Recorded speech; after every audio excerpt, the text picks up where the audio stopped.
Right now, somewhere in the world, someone is looking up to pray. Not down, not sideways, up. Nobody taught them to do that. It just feels correct, like the sky is where the answers live. But why up? You've never questioned it. Your parents never questioned it. Nobody in your family has questioned it for roughly 10,000 generations. And tonight, if thunder cracks above your house, your body will flinch before your brain understands why. For half a second, you will feel small, watched. Your ancestors felt that exact same flinch 100,000 years ago, except they didn't call it weather. They called it a voice. And here is the part that should keep you watching until the very end of this video. Almost every ancient culture on Earth, on every continent with zero contact between them, decided the exact same thing. God lives up there. Zeus ruled from a mountain that touched the clouds. Yahweh spoke from the sky. Ancient India prayed to Dyaus Pitta, the sky father. China had Tian, the heaven above. The Incas, the Aztecs, the tribes of Africa, the hunters of Siberia. Different languages, different worlds, same answer. That is not a coincidence. That is a clue. And by the end of this video, you're going to understand something uncomfortable. The reason your ancestors put God in the sky is still running inside your head right now, whether you believe in anything or not. Let's go back. Way back. Picture your ancestor. 200,000 years ago, standing on a golden savanna as the sun goes down. No books, no priests, no word for God because no words for almost anything yet. Just a brain. But not an ordinary brain. A brain that was about to invent something that would outlive every empire in human history. Here is what that brain was really good at. Spotting danger. The grass moves. Was it the wind or was it a lion? Your ancestor had two choices. Assume it was wind and relax, or assume it was a lion and run. Now think about the cost of each mistake. If you run from wind, you lose a few seconds and look silly. If you relax next to a lion, you lose everything. So evolution made the choice for you. It built a brain that always assumes something is there. A brain that sees intention everywhere. Scientists have a name for this.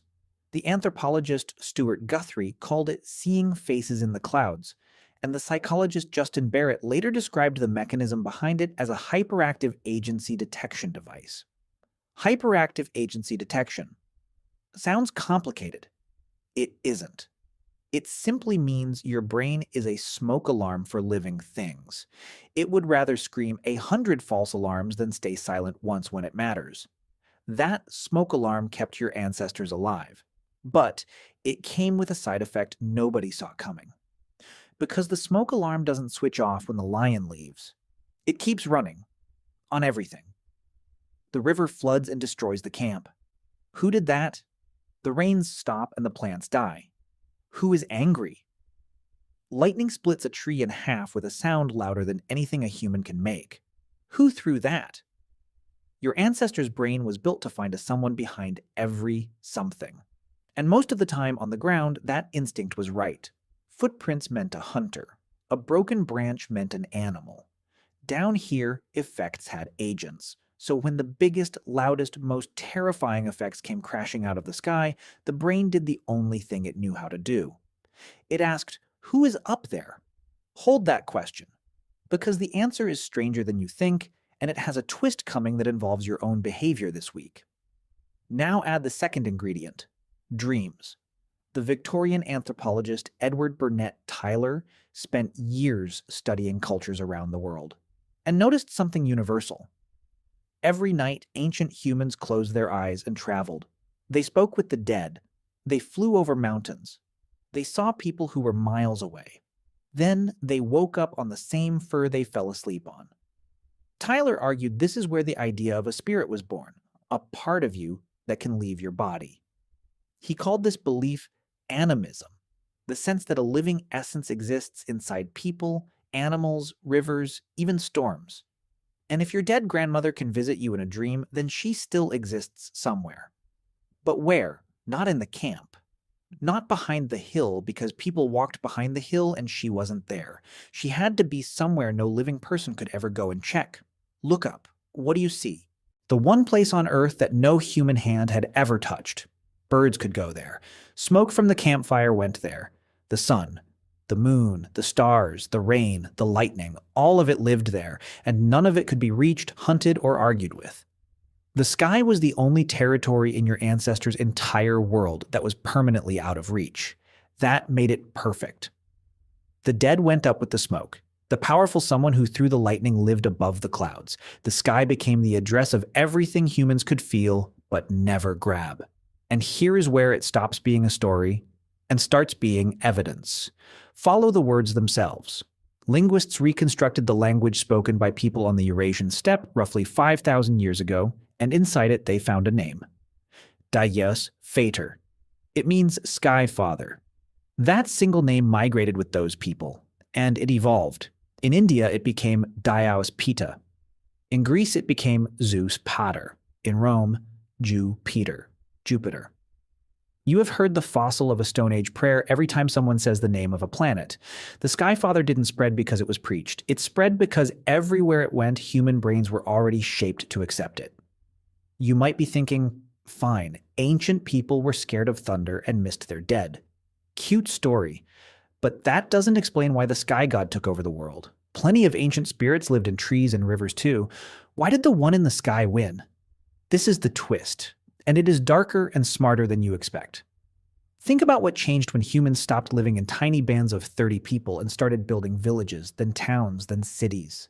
In a band of 30, cheating is impossible. Everyone sees everything, steal food, and the whole camp knows by sunset.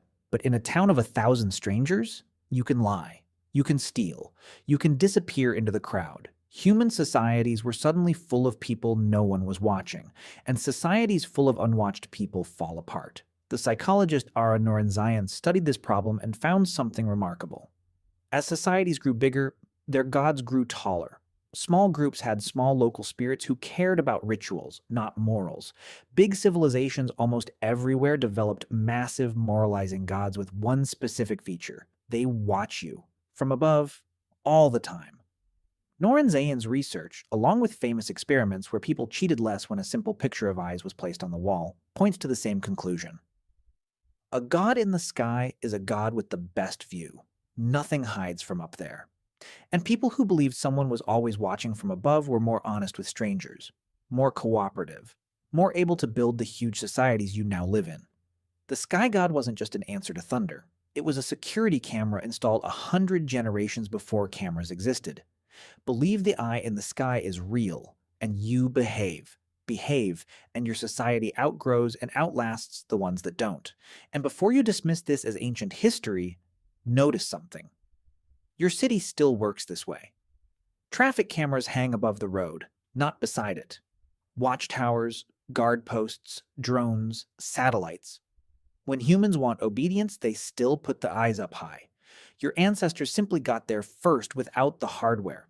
Keep that in mind because in about a minute, this entire story is going to turn around and point directly at something you did this week without noticing. There is one more layer, and it explains why this idea refuses to die. The anthropologist Pascal Boyer asked a simple question. Out of the millions of ideas humans invent, why do some spread like wildfire while others vanish? His answer, backed by memory experiments, is that the stickiest ideas are what he called minimally counterintuitive, almost normal, with exactly one impossible feature. A man, but he can fly. A father, but he lives in the sky and never dies. Familiar enough to understand instantly. Strange enough that you can never forget it. A sky father is engineered, accidentally but perfectly, for the human memory system. It is the most shareable idea our species ever produced. It didn't need writing. It didn't need armies. It just needed one brain telling another brain a story too sticky to drop. So put the whole machine together.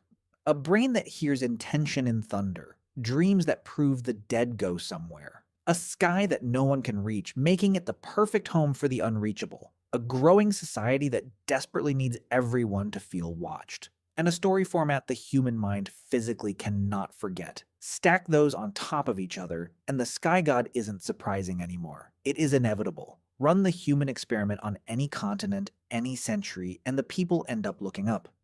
Now for the part you've been waiting for. What about you? You have weather apps. You have satellites. Humans have physically gone into the sky and they found jet streams and radiation, not thrones. So the instinct must be dead, right? Check your own life. When your team scores, the player points where? Up. When something terrible happens, people don't shout downward. They tilt their head back and ask the ceiling, "Why me?" A good day means things are looking up. Success means rising, climbing, being on top. Failure means falling, sinking, hitting rock bottom.